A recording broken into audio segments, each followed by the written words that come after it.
Целата смисла на функционирањето и на работењето на владата е да се обезбедат подобри услови за живот на граѓаните. Се постава прашањето дали граѓаните сега, после скоро 2 години од владата на Христијан Мицковски, живеат подобро. Одговорот е не. Со празни џебови, со празни фрижидери, со секојдневна борба да се преживее од први до први.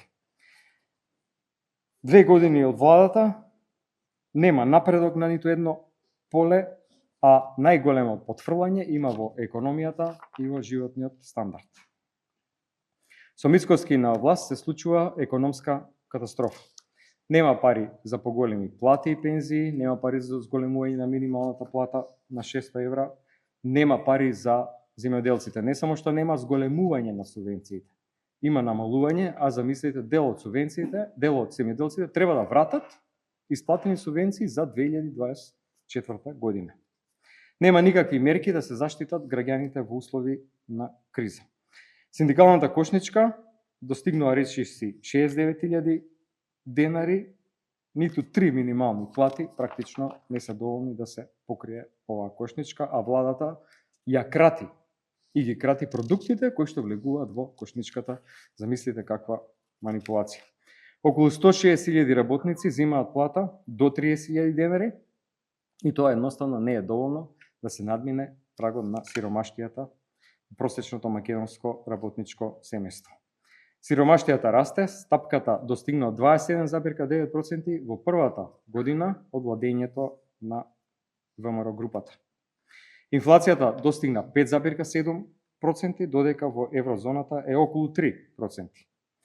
Новите поскапувања на горивата едноставно доведоа да поскапе се друго, мерки не се воведоа навремено, спиралата на покачување на цените започна и дури и ако се стабилизира цената на горивата, а за сега нема најава дека војната во Блискиот Исток ќе се смири, тие цени никогаш веќе нема да се вратат на претходното ниво.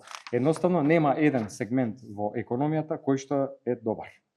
Во индустријата, која е столб на економијата, се губат работни места. Само за една година бројот на вработени е намален за 2,8%. Странските инвеститори веќе втора година не заобиколуваат. Нивото на странски инвестиции е намалено за 60%. И тоа е поради влошената економска ситуација, инвестицијска клима во државата и сега го поради недовербата во владата. Буџетот е пред колапс, нема пари за ништо, едноставно владата е фокусирана да најде нови извори за задолжување. Јавниот долг е зголемен, за само 2 години генериран е нов долг од 2,5 милиарди евра. Пари кои што ќе ги враќаат кој знае колку следни генерации. Последното задолжување, на кое што сакам да обрнам внимание, од 260 милиони евра, а за чија што работа во собранието, пратеничката група на СДСМ, кажавме дека нема да учествуваме, е само уште еден индикатор во прилог на ова што го говорам. Имено, иако е најавено дека побарале 300 милиони евра, од конзорциум на банки, Министерство на финансии, владата добила 260 милиони евра. Значи, за прв пат не се добиени пари толку колку што владата има потреба или колку што барала. На што укажува ова? Едноставно дека рейтингот во очите на банките на државата паѓа и дека постепено влегуваме во групата на земји кои што имаат ризичен кредитен рейтинг. Но што е суштината? Доколку во стратегијата за оваа година, според Министерката за финансии, било планирано да се земат 1 милиарда и 300 милиони евра. А министерката кажа, кога со издавањето на еврообврзницата се задолживме за 1 милиарда евра на почетокот на годината, биле на располагање близу 2 милиарди евра. Со поповолна каматна стапка отколку ова второ задолжување, кое што се барани 300, а добиени 260 милиони евра. Се поставува прашањето, зошто Министерството за финансии по поповолни услови, кога е земена 1 милиардата евра на почетокот на годината преку издадена евроврзница, не земале 1 милиарда и 300 милиони евра. Туку земале по поповолни услови само милиарда евра, а овие дополнителни 300 по неповолни услови, за да вкупната сума во камати која што државата ќе ја праќа на одобрените 260 милиони евра, сега се зголемува за некаде 20 милиони евра. Значи, поради стратегијата да не се земе вкупно преку издадена обврзница милиарда и 300 милиони евра, туку се земала милиарда по поповолни услови и по неповолни 260 милиони евра, државата повеќе должи по основа на камата дополнителни 20 милиони евра. Се поставува прашањето: кој ќе понесе одговорност за ова? Дали министерката за финансии ова може да го објасни? Дополнително, зошто точно не се наведува каде ќе одат овие пари? Зашто се потребни? За какви трошоци? Влегуваат ли овие пари во некои проекти кои што на државата ја овозможуваат раст на продуктивноста, во капитални објекти, нешто што утре полесно ќе ги исплаќа овие пари? Едноставно не. Овие пари се земаат за текомни трошоци и, како што веќе знаете, партиски тендери. И доколку вака продолжиме, спас ке нема, а на тоа укажуваме подолго време наназад, ова политика едноставно води само во амбис. И затоа ние, меѓу другото, зборуваме за Европа, затоа што граѓаните тоа го сакаат систем, сакаат предвидливост, заслужуваат грантови кои што нема да ги враќаме по кој знае колкави каматни стапки, затоа што такви грантови добивале сите земји членки кои што пристапувале во Европската Унија. Доколку владата добро работеше изминатите 2 години на реформската агенда и доколку се сработи и се донесува во собранието реформските закони, за кои што имаше патоказ, што треба да се направи, како треба да се направи, немаше да добиеме само 65 милиони евра. Ке добиевме околу 200 милиони евра. Значи, може би пола од овој втор заем, земен по многу неповолни услови, воопшто немаше да треба да го земем. Се поставува прашањето, меѓу другото, дали намерно не се работи за да се зимаат скапи заеми со неповолни каматни стапки и провизии кои што одат во одредени компании. Владата се фали дека сме биле први во регионот.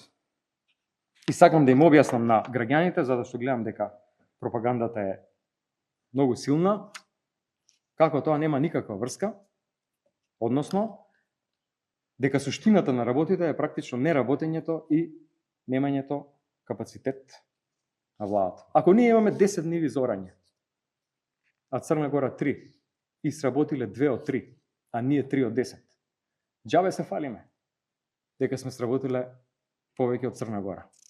Затоа што суштината е дека не сме сработиле добро домашната задача. И тоа само укажува на немање капацитет на премиерот, на немање на знаење, ниту пак вистинска волја да тука се направи што треба, да се почне европскиот пат, да се сработат реформите и конечно да го добиеме тоа што се децении го заслужуваме, а тоа е полноправно членство во Европа. И благодарам. Немав информации за среда, ја разговарав вчера со него, од кои излезе тоа по јавните мрежи, иако ми објасни дека е целосно случајна средба, немал никаква апсолутно намера, јас сметам дека таква штета на партијата апсолутно не треба да се нанесува. Се случуваат ненамерни пропусти, но оставката ја сметам за одличен морален чин, човекот едноставно не сака да прави терет на партијата, кој што ниту го заслужуваме, ниту пак има некаква суштинска врска и работа со тие состаноци. Така да таа тема со тоа е завршена. И како коментирате обвинувањето од ВМРО-ДПМН дека ги застапувате бугарските позиции со оглед на тоа што особено последниве денови многу често излегувате на представи на таа тема за да се изгласаат уставните измени, дека Бугарија е јасна во своите барања и намери, како водите? Да. Тоа е дел од пропагандата на ВМРО. Не е тоа сега, тоа е со години наназад. Јас лично и СДСМ ги застапуваме ексклузивно интересите на држава. Ги застапуваме македонските интереси. Интерес на државата е да се интегрира во Европската Унија. Уставните измени не се интерес на Бугарија. Бугарија земја членка на Европската Унија. Членка на Шенген, членка на еврозоната, тие луѓе добро живеат. Имаат стандард, државата расте, се менува, посебно после влезот во на Европска Унија. Вие знаете како изгледаше Бугарија пред влезот во Европска Унија, нема никаква врска со тоа што е сега. Исто како и другите земји членки на Европа, пред и после влезот во Унијата. Така да, ВМРО мислам дека без потреба се обидува тоа да го направи, веќе затоа што на граѓаните треба да им е јасно дека ова не се никакви и нечии туги интереси. Туги интереси се да не го направиме чекор. И вистинското прашање е, чии интереси ВМРО застапува? Со тоа што не се прави чекора да се направат уставните измени и да се отворат преговорите за Европската Унија. Еве, реков, од позиција на опозиција, дека ќе споделиме одговорност. Веднаш ме обвинија дека широка влада, шпекулации и така натаму. Не, апсолутно. Ниту имаме намера, ниту желба да учествуваме во влада со ваква криминална група. Споделуваме одговорност за еднината на земјата и за уставните измени и за се што носат преговорите, отворањето на поглавијата после тоа. Суштинското прашање е зошто оваа влада и зошто Христијан Мицкоски не го прави чекорот напред со спроведувањето на уставните измени? Еве нека објасни. Го прашуваме по кој знае кој пат. Од што се плаши и што смета дека е ризикот? Кога е јасна дистинкција меѓу бугарското малцинство и македонскиот народ, не прави различни народи. Ништо понатаму што е влезено во францускиот предлог од договорот за добрососедство и така натаму не е дел од преговарачката рамка, ниту е нешто што може официјално и формално да не запре во преговорите. Тоа е суштинското прашање. Така да, тоа што значи постапување по францускиот предлог, правење на уставните измени, е ексклузивно во интерес на македонските национални интереси. И ќе го застапувам тоа. Ќе го застапувам со сите сили. И јас и Социјалдемократскиот сојуз на Македонија, затоа што нема друг пат напред. Суштинското прашање, и прашате го премиерот на следната пресконференција, каде и кога и да биде. Зошто не го прави чекорот? Од што конкретно стравува и се плаши? И дали, не правејќи го чекорот, одработува за некакви туги и чии интереси? Изборниот закон е еден од реформските закони, односно дел од реформската агенда. Дали планирате да учествувате, да се вратите во работната група во Министерството за правда и еве доколку не, до кога ќе стигнат овие измени во собрание, дали планирате да ги поддржите или да ги блокирате со оглед на тоа што деловникот ви нуди таква можност? Во однос на блокирање на закон не сме разговарале, немаме донесена одлука, но во работната група нема да се вратиме. Затоа што нема смисла да учествуваме во нешто што е само фарса и проформа. Зошто го донесува на сила без да не прашаат, и знаејќи дека не се согласуваме новиот закон за влада? Зашто укина пржинската влада? Кога тој закон е донесен со консензус, на експлицитно барање на Христијан Мицкоски 2018 година, целосно ме удоволено, а сега на сила го менуваат без наша согласност. Целокупниот концепт на пржинската влада е да се спроведат фери демократски избори. Ние секојдневно кажуваме зошто оваа влада нема капацитет и нема да има следни фери демократски избори. При тоа не барам никакво алиби за резултатот на следните парламентарни избори, затоа што мислам дека СДСМ ќе победи. Да не сакат и тоа да го спинуваат, еве, нема да има фери демократски избори. Да, меѓутоа изменета. Видоизмената не како што важеше до сега. Повторно трик, не може техничкиот министер да си го формира кабинетот. Не може да си донесе надворешни соработници. Гледате колку се нефер политички во тој дел. Така да, не сме разговарале за блокирање на законот, нема да се вратиме во работата на работната група и нека не бараат изговор. Да сакаа вистински да работат на реформската агенда, прво премиерот ќе се согласеше на заедничката работа што ја инициирав на сребата кај него после пожарот у Кочани, да работиме заедно на реформската агенда и тогаш да постапеа по тоа што ние го направивме, предлози и сугестии за законите во реформската агенда, да одговореа на тоа. Сега ќе бевме многу понапред и ќе земевме многу повеќе од овие 65 милиони евра, а има можност да стигне до 200 милиони нешто над 200 милиони евра, кои што се на располагање за земја. Толку од нивната желба и волја и капацитет да работат на реформската агенда. Нека не бараат изговори. Однос на претходното прашање, само уште едно кратко подпрашање. Претходната недела и вие повикавте на национално обединување, барем кога се во прашање евроинтегративните процеси, Мицкоски исто повикуваше на национално обединување.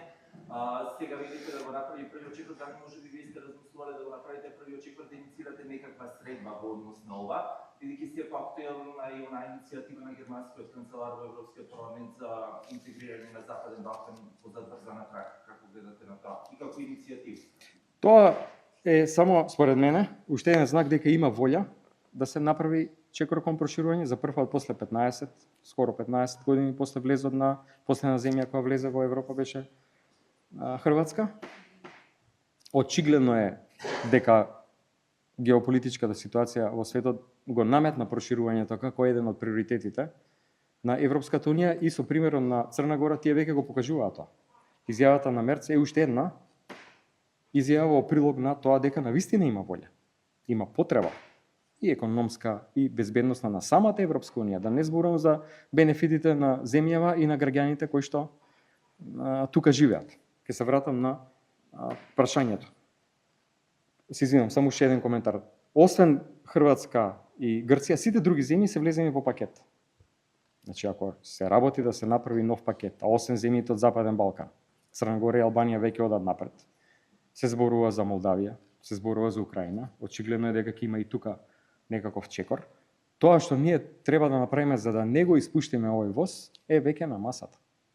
И ние може да се обединиме само за тоа што треба да се направи за да ги почнеме преговорите со Европска унија, односно да ги отвориме поглавјата. Се друго е само изговор. Прашите го премиерот, што за него значи национално обединување? Јас неколку пати сум кажал што значи за мене, за партијата. Дека нема преговори за идентитетските одредници, а дека уставните измени не се никаков ризик и треба да се направат час поскоро.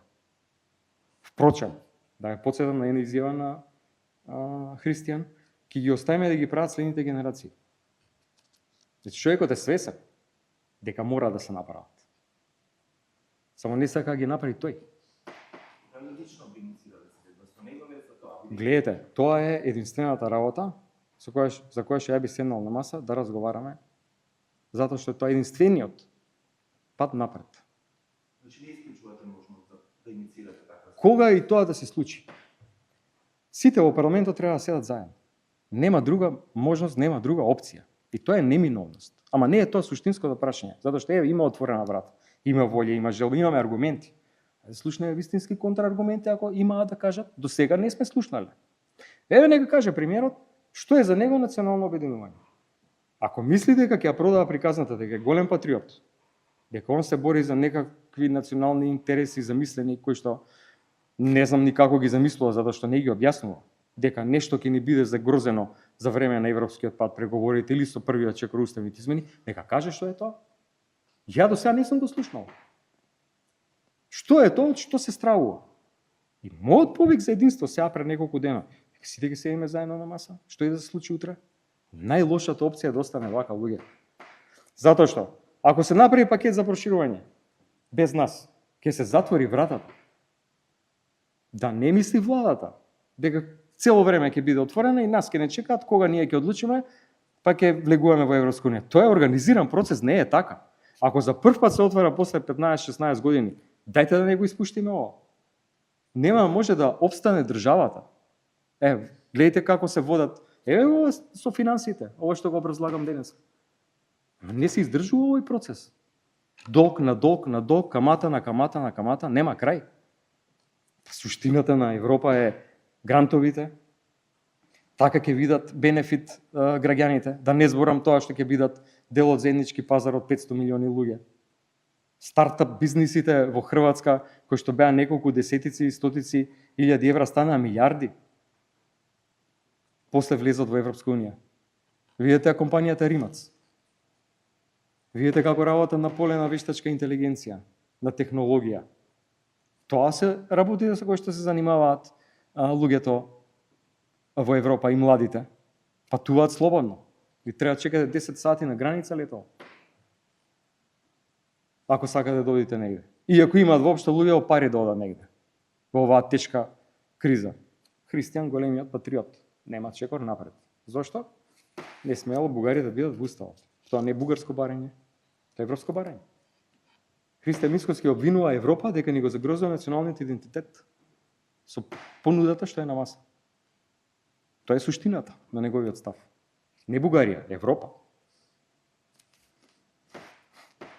Повели, извини. Да, добро. Фала ви.